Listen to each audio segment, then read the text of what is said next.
হাসিনাকে ফেরত পাঠানো হোক চান উত্তর পূর্ব ভারতের ৫৫% মানুষ। এবং সর্বশেষে জানাবো, ভারতকে মার্কিন যুক্তরাষ্ট্র বোঝাতে চেষ্টা করবে বাংলাদেশকে তাদের মতো থাকতে দাও।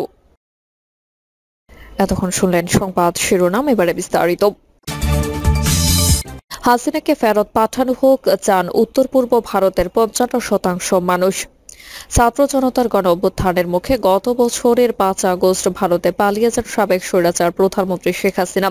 ওই দিন ভারতের রাজধানী দিল্লিতে যান তিনি। এরপর থেকে হাসিনা সেখানে অবস্থান করছেন। দেশে ছেড়ে পালানোর পর হাসিনার বিরুদ্ধে হত্যা ও মানবতা বিরোধী অপরাধের অভিযোগে শতাধিক মামলা হয়েছে। এসব মামলায় বিচারের মুখোমুখি করতে তাকে ফেরত চেয়েছে বাংলাদেশ। তবে ভারত সরকার এ ব্যাপারে সাড়া দিচ্ছে না। বাংলাদেশের পক্ষ থেকে হাসিনাকে ফেরত দিতে নোট, ভার্বাল ও অন্যান্য কাগজপত্র পাঠানো হয়েছে। ভারতীয় সরকার হাসিনাকে ফেরত দিতে অনীহা দেখালেও দেশটির উত্তর পূর্বাঞ্চলের ৫৫% মানুষ চান তাকে যেন বাংলাদেশে পাঠিয়ে দেওয়া হয়। সংবাদ মাধ্যমে ইন্ডিয়া টুডের মুড অব দ্য নেশন জরিপে উঠে এসেছে এমন তথ্য। এতে প্রশ্ন করা হয়, বাংলাদেশের সাবেক প্রধানমন্ত্রী শেখ হাসিনাকে ভারত সরকারের আশ্রয় দেওয়ার ব্যাপারে আপনার মতামত কি? জবাবে উত্তর পূর্বাঞ্চলের 23% মানুষ বলেছেন হাসিনা ভারতের মিত্র ছিলেন, তাই তাকে আশ্রয় দেওয়া ঠিক ছিল। আর পুরো ভারতের 37.6% মানুষ এটির পক্ষে মত দিয়েছেন। তবে বাংলাদেশের বর্তমান সরকারের সঙ্গে ভালো সম্পর্ক গড়তে হাসিনাকে এখন ফেরত পাঠানোর পক্ষে মত দিয়েছেন উত্তর পূর্বাঞ্চলের 55% মানুষ। অপরদিকে পুরো ভারতের 21.1% চান হাসিনাকে এখন ভারত সরকার ফেরত পাঠিয়ে দিক। এছাড়া পুরো ভারতের আরো 29% মানুষ চান হাসিনা যেন আর ভারতে না থাকেন। তবে তারা চান হাসিনাকে যেন বাংলাদেশে ফেরত না পাঠিয়ে অন্য দেশে চলে যেতে বলা হয়। অপরদিকে উত্তর পূর্ব ভারতের 16% মানুষ এটির পক্ষে মত দিয়েছেন। ভারতকে মার্কিন যুক্তরাষ্ট্র বোঝাতে চেষ্টা করবে বাংলাদেশকে তাদের মতো থাকতে দাও। ট্রাম্পের সঙ্গে মোদির ফোনালাপে ভূ রাজনৈতিক বাণিজ্যিক বিষয়গুলো নিয়ে বেশি কথা হয়েছে। মার্কিন যুক্তরাষ্ট্র হয়তো বোঝাতে চেষ্টা করবে সম্পর্ক ভালো থাকলে দুই দেশের জন্য নিরাপত্তা, ব্যবসার জন্য ইতিবাচক হবে। আমার ধারণা ভারতকে মার্কিন যুক্তরাষ্ট্র বোঝাতে চেষ্টা করবে বাংলাদেশকে তাদের মতো থাকতে দাও বলে মন্তব্য করেছেন সাবেক রাষ্ট্রদূত ও আন্তর্জাতিক বিশ্লেষক এম হুমায়ুন কবির। যুক্তরাষ্ট্রে নিযুক্ত বাংলাদেশের সাবেক এই রাষ্ট্রদূত সম্প্রতি জনতার চোখকে দেয়া এক সাক্ষাৎকারে সমসাময়িক নানান বিষয় নিয়ে আলোচনা করেন। প্রশ্ন, ট্রাম্প শপথ নিয়েই ইউএসএআইডির মাধ্যমে যে সহযোগিতা অব্যাহত ছিল দুনিয়া জুড়ে তা পুনর্মূল্যায়নের ঘোষণা দিয়েছেন। বাংলাদেশে এর কি ধরনের প্রভাব পড়তে পারে? প্রেসিডেন্ট ট্রাম্প তড়িৎ গতিতে এক্সিকিউটিভ অর্ডারের মাধ্যমে অনেকগুলো অ্যাকশন নিয়েছেন। তার প্রধান ফোকাস ডোমেস্টিক, সামান্য কিছু বাইরের বিষয়ে। বহির্বিশ্বে যে ধরনের সহযোগিতা দেওয়া হয় গত বছর তা ছিল $72 বিলিয়ন। বিশ্বের অনেক দেশে এই সহযোগিতা পেয়ে থাকে। দক্ষিণ এশিয়ার প্রায় সবগুলো দেশ পেয়ে থাকে। আমরা গত বছর প্রায় $440 মিলিয়ন সহযোগিতা পেয়েছিলাম। বহু এনজিও সহযোগিতার ভিত্তিতে কাজ করেছিল। সিদ্ধান্ত নেওয়া হলো আগামী 3 মাস সময় নিয়ে তারা এই মার্কিন সহযোগিতাগুলো মূল্যায়ন করবে। এরপর সিদ্ধান্ত নেওয়া হবে। বাংলাদেশ পর্যালোচনা পর্যায়ে আছে। আপাতত 90 দিন এই সহযোগিতা স্থগিত থাকবে। তবে ব্যতিক্রম হচ্ছে ইসরায়েল এবং মিশর। মানবিক সাহায্য হিসেবে বিশ্বের বিভিন্ন জায়গায় যে খাদ্য সাহায্য দেওয়া হয় সেটা অব্যাহত থাকবে। সেই হিসেবে রোহিঙ্গাদের জন্য সহযোগিতা আশা করি সেটা অব্যাহত থাকবে। এটা মূলত বিতরণ হয় জাতিসংঘের বিভিন্ন সংস্থার মাধ্যমে। আমাদের বাড়তি একটা যে চাপ হওয়ার আশঙ্কা ছিল সেটা থেকে স্বস্তি মিলবে। আমাদের এখানে রোহিঙ্গাদের সাহায্য দেওয়া শুরু হয়েছে 2017 সালে। যখন এসেছে তখন থেকেই আমরা 900 মিলিয়নের জন্য আবেদন করি আন্তর্জাতিক সম্প্রদায়ের কাছে। সেখানে মার্কিন যুক্তরাষ্ট্র সব থেকে বেশি টাকা দেয়। গত বছর তারা ঘোষণা দিয়েছিল যে $2200 মিলিয়ন সহযোগিতা দেবে। আমরা 900 মিলিয়নের বাজেট করলেও 500 থেকে 600 মিলিয়ন ডলার পাই, যার বড় একক সাহায্যকারী দেশ ইউএসএ। অন্যান্য খাতের বিষয়ে তিনি বলেন, জ্বালানি, স্বাস্থ্য, শিক্ষা, জলবায়ু, গণতন্ত্র সহ সব খাত ক্ষতিগ্রস্ত হবে, হোঁচট খাবে। ট্রাম্প কি মোদির চোখ দিয়ে বাংলাদেশে দেখবে, বা ওয়াশিংটন কি দিল্লির চোখ দিয়ে ঢাকাকে দেখবে? 2001 সাল থেকে গ্লোবাল অন টেরর এর বিরুদ্ধে যে বিশ্বব্যাপী কর্মসূচি, তার অংশ হিসেবে আঞ্চলিকভাবে যে দেশগুলো প্রভাবশালী সেই দেশগুলোকে এই কাজের সহযোগী হিসেবে পেয়েছে। সেই কারণে যুক্তরাষ্ট্র ভারতকে বাড়তি দায়িত্ব দিয়েছিল অলিখিতভাবে। ভারত সেই দায়িত্বের অংশ হিসেবে দক্ষিণ এশিয়ার বিভিন্ন দেশে এই সন্ত্রাস বিরোধী সহযোগিতা গড়ে তোলে। তারা অন্যান্য প্রভাবও বিস্তার করে। বাংলাদেশের সঙ্গে ভারতের প্রধান বিষয় ছিল সন্ত্রাস নিয়ে বিরোধিতা করা, কিন্তু তারা সন্ত্রাস বিরোধিতার নামে বিরোধী দলের উপর চাপ প্রয়োগের জন্য এই অস্ত্রটা ব্যাপকভাবে ব্যবহার করে বিগত সরকার।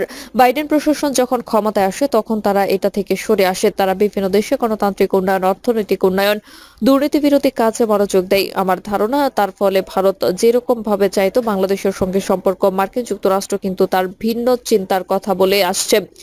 বাংলাদেশে গণতন্ত্র, বিকাশ, মত প্রকাশের স্বাধীনতা, সাধারণ মানুষের মানবাধিকার এসব বিষয়ে তারা সক্রিয় ভূমিকা গ্রহণ করেছিল। কিন্তু এখানে বাইডেন প্রশাসনের সঙ্গে ভারতের একটা টানাপোড়েন তৈরি হয় 2023 সালে। নির্বাচনের আগে মার্কিন রাষ্ট্রদূত জোরে সরে এই কথাগুলো বলেছেন, তবে নির্বাচনের কারণে তা অনেকটাই থেমে যায়। ভারত মার্কিন যুক্তরাষ্ট্রের কাছে নিরাপত্তার বিষয় তুলে মার্কিন যুক্তরাষ্ট্রকে এক ধরনের চাপ দিয়েছে যে ক্ষমতায় যে সরকার আছে তাকে থাকতে দেওয়া হোক। সেজন্য মার্কিনীদের সঙ্গে ভারতের স্বাচ্ছন্দ্যের একটা ঘাটতি ছিল। আমার ধারণা মার্কিন যুক্তরাষ্ট্র একটা শিক্ষা নিয়েছে। মালদ্বীপে যে নির্বাচন হলো সেখানে নেপালের সঙ্গে যে সম্পর্ক, এসব নিয়ে একটি শিক্ষা নিয়েছে। ছোট দেশগুলো ভারতের সঙ্গে কাজ করে স্বাচ্ছন্দ্য বোধ করতো না।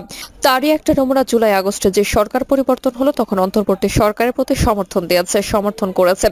বর্তমানে যে চাপ আছে সেটাও সামাল দেওয়ার জন্য চেষ্টা করেছে। আমার ব্যক্তিগত ধারণা ট্রাম্প প্রশাসন ছোট দেশগুলোর সঙ্গে দ্বিপক্ষীয়ভাবে স্বাধীনভাবে সম্পর্ক বজায় রাখবে। গণতান্ত্রিক কাঠামো, সাবলীল অর্থনীতি চালু থাকুক সেটা চাইবে।